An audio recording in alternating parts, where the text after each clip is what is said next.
Alright, hello everyone, and thank you for tuning in once again to the Black Box Podcast.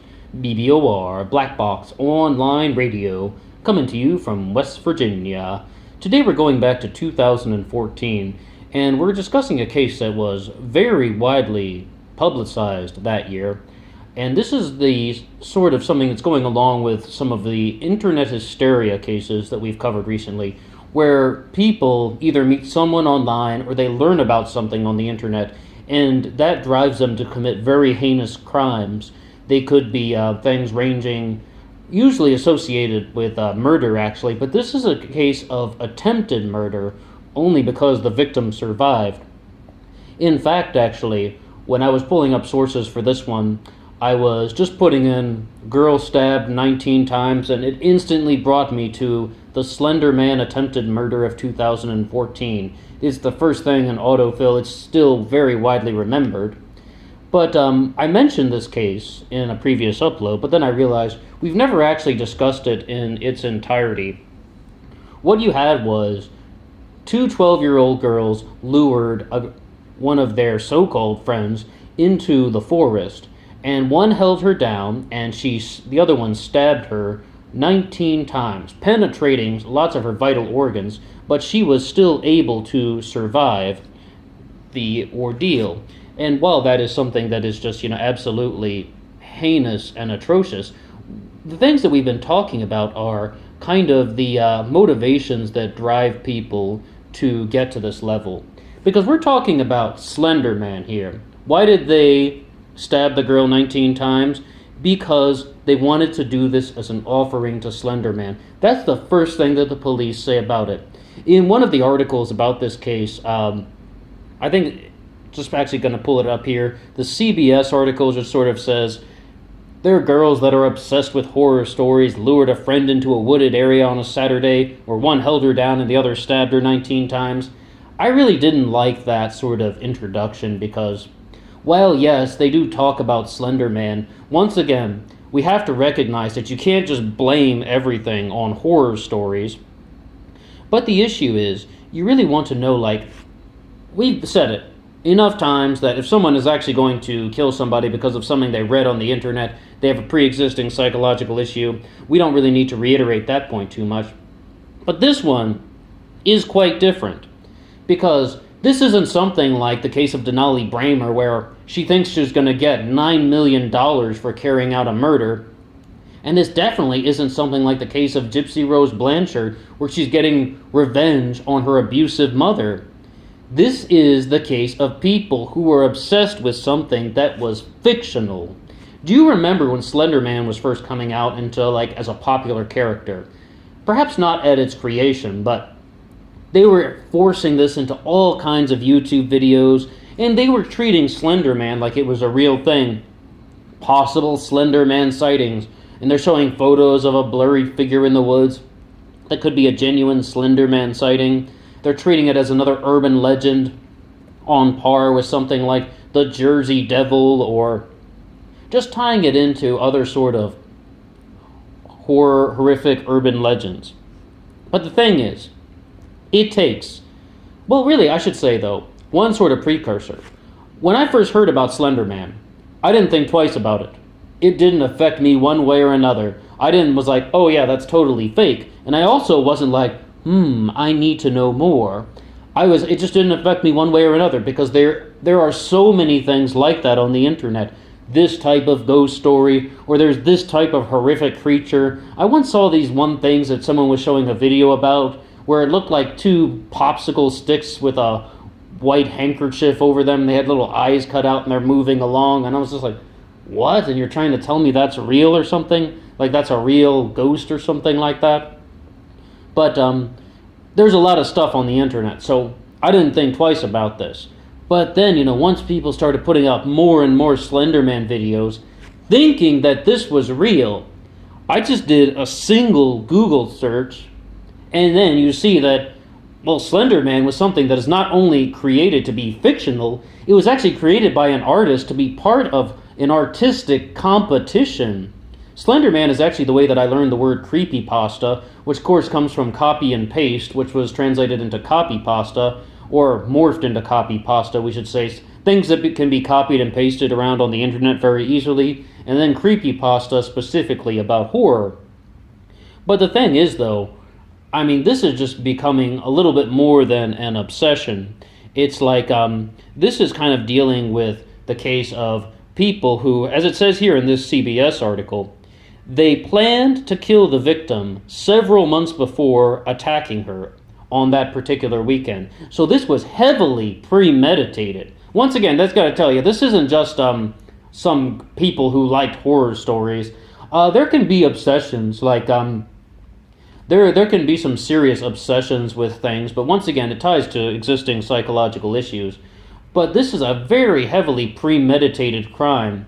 And I do remember when the news coverage about this was first coming out in 2014, they said very clearly that Slenderman, as a fictional character, has sort of like a mansion that is in the spiritual world. And these two girls were claiming that if they committed this murder, if they stabbed their friend to death, that they would be able to enter the mansion of Slenderman in the magical world. I mean, these people were 12 years old at the time. All three of them were 12 years old. And you might see articles reporting that they were teenagers, but that probably dealt with some things involving the trial and the sentencing. But it's like, they were both 12 years old during the time of the attack, and the victim was also 12. Definitely something like pre-teenage. But is that really a time when you can kind of use that as an excuse? That you were so overwhelmed with this blatantly fictional story? Once again, a single Google search. And a lot of these types of things that you find on YouTube are just sort of like blatantly false, or fictitious rather. Or sometimes you see like a bit of a mystery and you can just Google it and you turn out, oh, hey, there's a perfectly plausible explanation about why that's happened. Another good example of this was the Cooper falling body, which was, there was this picture that had like, supposedly somebody took an ordinary photo in their house, and then when it was developed, it showed that like a kind of ghost-like figure was falling through the ceiling and trying to land into the kitchen. But once again, that was an artistic creation, and it was on all the countdowns, like mysterious photos, potential ghost sightings. But the person who made that intentionally made it as a piece of art. And it's like, once again, just like the smallest Google search would reveal that. I think a lot of the reasons why we don't investigate these things more is just because, as we said at the beginning, there is so much of this stuff online. You don't really think about even filtering it. Well, is that real or is that not real? I'm just focused on watching somebody's presentation about, is this, what are your top 5 most mysterious unsolved mysteries? I'm just listening to their presentation, and I would rarely Google any of those particular cases. Not to mention, though, when people are making countdown sites and videos, I used to actually be a writer for one of those countdown sites.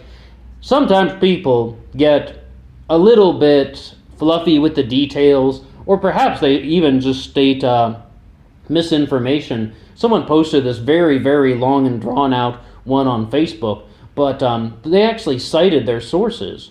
And when you would click on the source for like number 41 or whatever it was a completely different story. It was just someone who was actually debunking the case. And so the things that go up on the internet in these like things about Slenderman and other sort of mysterious photos and mysterious new urban legends, they aren't that well documented. But it's actually very good, though, that the victim in this particular case survived. I think that Slenderman is kind of less excusable.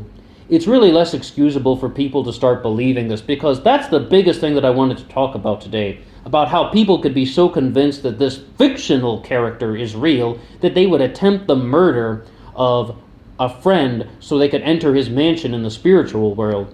Slenderman is something, as we said, blatantly fictional, but it's not like something like people who genuinely believe in Bigfoot. All right, that's dealing with our natural world. They're just saying that there's this species out there that no one has ever been able to properly document. But, it's a species of ape. Okay, that's something natural. There are people who say that the earth is flat. Okay, that's once again dealing with our natural world, and they're just saying that NASA is lying to us about stuff. Once again, that doesn't really bend the sort of realms of reality to incorporate this type of magical thinking that this being who is really tall and elongated, sometimes has tentacles, sometimes does not, is going to pull you into his spiritual mansion. Why? Because you murdered your friend. Okay, yeah, Slenderman snatches children, but did he ever say that you should do it? How did you talk to him if he has no mouth? What really is going on? I mean, it's just kind of a ridiculous thing, and I believe, though, to give a little bit of pushback, that once again, I mean, I was looking through some articles recently, but I didn't see any of them talk about the kind of addressing the issues of mental illness. But I do believe that one of the perpetrators in this case was suffering from some sort of like mental condition. I don't even want to say which one because I might be getting it wrong, but I do believe one of them did like have some sort of mental issue. But still, though, I mean, to stab your friend 19 times as an offering to somebody to go into his mansion so you could see some spiritual creature's house, inexcusable. Even at 12 years old, that is rather inexcusable, and society has to demand better of its people. They made a movie about Slenderman recently. I mean, I believe that was in 2018, actually. Is that when that came out? I saw it twice in the theaters. I had plans to see it with somebody once, and I had already seen it, but that was the only movie the friend wanted to see. So it's like, I saw the movie twice, and it was kind of done in a poor presentation. I actually heard when they were making a Slenderman movie, I thought it was going to be about this case, about the 3 girls in Wisconsin that, once again, about 3 girls in Wisconsin, and 2 of them attempt the murder of one so that they could enter into Slenderman's mansion. But it was something completely different. It was actually just about this Slenderman as an urban legend and teenagers getting caught up in the sort of hysteria of it all. I think it would have been a much better story if they had done something about this case, if it had been approached with the proper sensitivity. Something like inspired by true events as opposed to telling the real story, because once again, the families of the victims don't really like these films. But one of the ways you can go about that is you can inspire it by true events, and you can kind of tell the important parts of the story without exploiting the victim. And it's a little bit, I mean, there's just so much more to tell there about people who are getting obsessed with this internet fiction to the point where it's driving them to murder. Like, what really is happening? Then we can have these conversations like we're having now, but in film form, which people are really going to get. Well, you're going to have a huge audience if you're going to be able to discuss the possibility, like, do you blame the fiction? Do you blame the perpetrator? What is the root cause of it all? I thought that film could have been done much better if they had gone about that way, dealing with, once again, our real life as opposed to just some people that have kind of just discovered this new urban legend. Albeit, though, one of the only reasons why I can understand why someone would believe Slenderman, perhaps the only reason why I could think that anyone thought this thing was real, is that the Slenderman movie actually did show that there are very similar legends all around the world of a very tall figure with a blank face who abducts children and comes after people. That is something that is kind of widely discussed in folk literature all around the world. But at the same time, though, with this specific character, Slenderman, a creepypasta that was created on the internet as part of an art competition, that's not very excusable to say that that is the cause that would drive somebody to murder. I mean, it's just very thankful that the victim lived, and we're talking about an attempted murder. But really, it's like, I just really thought that this was quite the interesting cultural example. Because you're not dealing with a financial reward, you're not dealing with a case of revenge, and you're also not dealing with something that is natural in any way. This is definitely something that's going to exist in some sort of spiritual world. And once again, you're going to commit this type of murder when you have no proof that this is real. What would happen to these 12-year-old girls if they murdered their friend and Slenderman didn't arrive? What do? Do they say, oh, wait, damn it? No, I mean, that's like, It's a genuinely illogical and implausible thing to do. And at 12 years old, there should be a certain sense that these things are. You should be somewhat more skeptical about that. You should have the higher sense of understanding that, firstly, murder is wrong. I mean, I think we should hold 12-year-olds to that standard, that you should not murder people, but let alone that you're going to get some type of magical reward for killing your friend. Any person should have the understanding that that is wrong, but it's like, at age 12, you're past believing in Santa Claus, you're past believing in leprechauns and Lucky Charms and all that, so it's like, there should have been a higher level of morality associated with this. I mean, I can't really comment on the legal system in this issue, but one of the conversations we had been having is some people thought that these girls should have been tried for life at 12. I won't really comment on that too much, just stating the statement there. But what do you think about Slenderman? Why do you think this one became so popular? And are there any other creepypastas that you like to follow? Until next time.